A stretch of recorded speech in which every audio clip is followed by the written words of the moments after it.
Perang antara Amerika Serikat Iran telah memasuki hari ke-148. Besarnya rasa saling tidak percaya jadi tembok penghalang perdamaian keduanya. Akankah perang sengit berlanjut dan menghanguskan upaya perdamaian? Bagaimana taktik yang disiapkan Iran menghadapi serangan besar-besaran AS? Kita akan bahas bersama pengamat militer dan pertahanan Universitas Indonesia, ada Pak Stanislaus Rianta. Selamat malam Pak Stanis. Selamat malam Mas. Pak Stanis, saat ini taktik apa yang dimainkan masing-masing negara? Ya, kalau Iran kita melihat Iran punya senjata yang sangat ampuh yaitu Selat Hormuz. Dia bisa menggunakan Selat Hormuz ini untuk kepentingan perang asimetrisnya.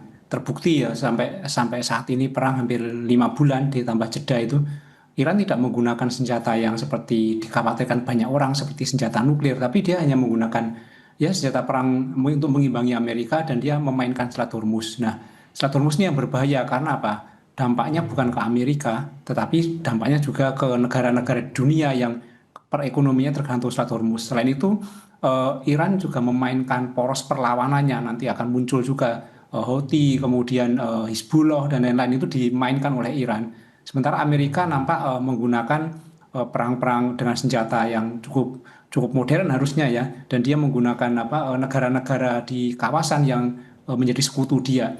Dan ini mengkhawatirkan sebenarnya karena kalau kita melihat dalam beberapa bulan ini nampaknya ini fase baru. Saya setuju fase baru yang akan lebih agresif.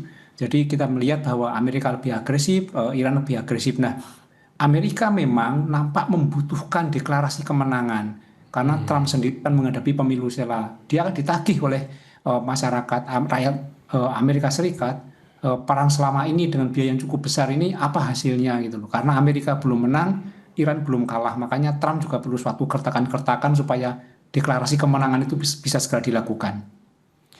Pak Stanis, ini Trump kan mengklaim bahwa melemahkan Iran, sementara Iran sendiri mengklaim menimbulkan kerugian AS. Di sisi lain, DPR menyetujui untuk permintaan anggaran AS sebesar 95 miliar dolar AS.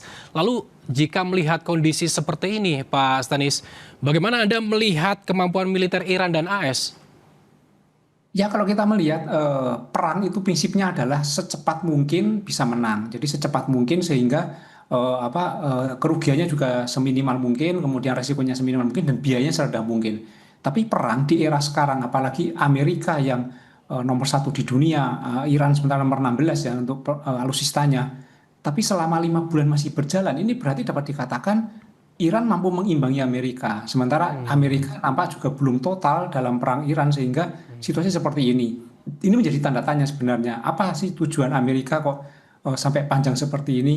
Kenapa dia tidak mengerahkan senjatanya yang cukup canggih untuk memenangkan perang ini? Sementara Iran karena posisinya dia adalah negara yang diserang, dia juga mampu menghadapi itu. Bahkan beberapa waktu yang lalu kan CIA melakukan rilis tidak resmi bahwa 70% persenjataan Iran itu masih utuh. Nah, ini membuktikan bahwa Iran punya daya tahan yang cukup kuat. Nah, terkait dengan persetujuan Kongres dengan dana yang cukup besar, kalau nggak salah sekitar 1.700 triliun atau berapa ya, itu cukup besar sekali dan cukup mengagetkan karena dugaan pertamanannya adalah Kongres tidak akan menyetujui ini. Tapi dengan setujunya ini berarti ini amunisi baru untuk Trump. Dan dia bisa membuktikan kepada masyarakat Amerika bahwa Amerika itu kuat. Tapi ini juga sebagai bisa jadi suatu jebakan juga ketika Trump sudah diberi dana sebesar itu, tetapi dia tidak bisa mengalahkan Iran, maka cukup berbahaya nanti ketika pemilu sela. Jadi mau nggak mau, Trump sudah dibekali senjata dalam arti dana cukup besar, maka dia harus total melawan Iran dan mengalahkan Iran. Ini yang membuat perang kali ini cukup panas. Jika tadi Anda mengatakan bahwa Selat Hormuz ini menjadi senjata Iran untuk melemahkan AS, lalu sebenarnya ke depannya nih jika AS bilang akan perang besar-besaran yang disasar AS untuk melemahkan Iran apa? Ya, Iran tidak hanya melemahkan AS tapi juga melemahkan dunia. Jadi dia sengaja menggunakan ini sehingga banyak negara terdampak.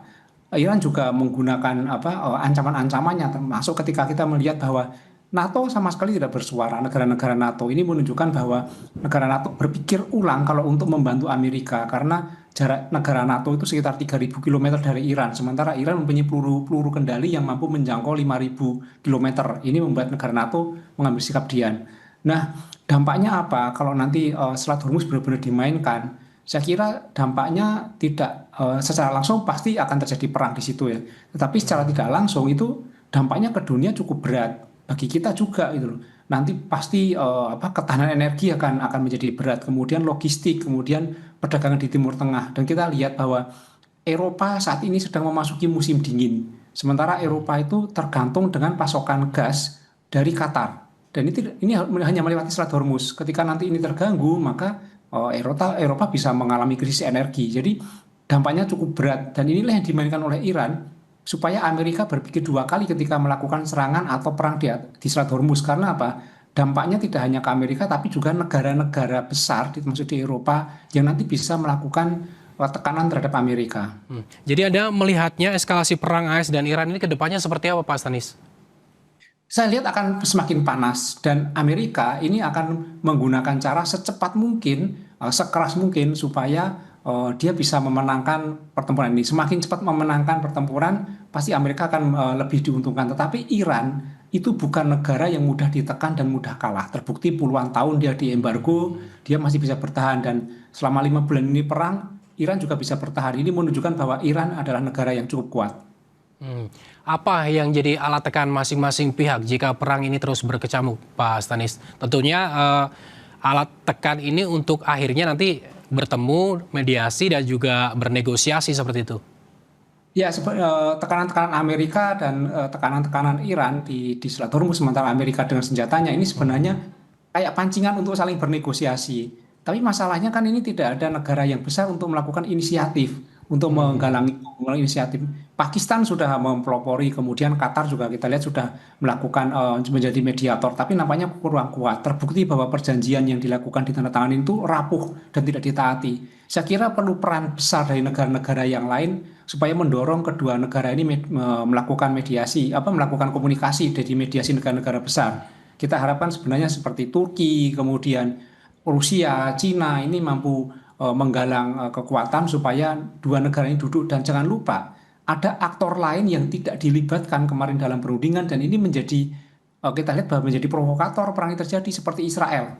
Israel ini kan tidak dilibatkan dalam perundingan tetapi dia memprovokasi supaya nampak bahwa Amerika tidak melakukan perundingan dan dia ingin bahwa Amerika tetap perang dan Iran kalah. Jadi Anda melihat bahwa Israel nantinya ke depan juga akan pengaruhi perang ini, apakah akan terjadi negosiasi atau bahkan akan lebih meluas lagi? Ya kan waktu perundingan pertama kan juga Israel provokasi kan supaya Amerika tidak melakukan perundingan. Tapi ketika terjadi perundingan ini banyak pihak mengatakan Amerika sama Israel pecah kongsi. Ternyata tidak pecah kongsi, Amerika terus tetap melakukan serangan. Jadi saya kira Israel menjadi salah satu aktor penentu terjadinya apakah ini perang atau perang berhenti. Jadi tidak cukup sebenarnya hanya Qatar, kemudian Pakistan, tapi perlu negara-negara besar lain seperti Rusia, Cina, Turki, dan tentu saja Israel juga harus diberikan tekanan supaya dia tidak melakukan provokasi. Jika Anda melihat bahwa akhir-akhir ini memang saling serang ini terus terjadi, apakah kedepannya juga akan menyeret negara-negara Teluk yang ada di kawasan situ? Ya kan sudah terjadi juga, serangan-serangan Iran juga dilakukan kepada banyak negara-negara di kawasan. Di pangkalan militer pangkalan militer Amerika di negara-negara kawasan dilakukan serangan oleh Iran. Kemudian juga mereka ada yang membalas juga. Tadi Yordania juga melakukan penangkalan terhadap rudal-rudal Iran. Jadi saya kira konflik ini akan meluas di kawasan Timur Tengah dan ini cukup berbahaya bagi dunia, tidak hanya Timur Tengah tapi bagi dunia.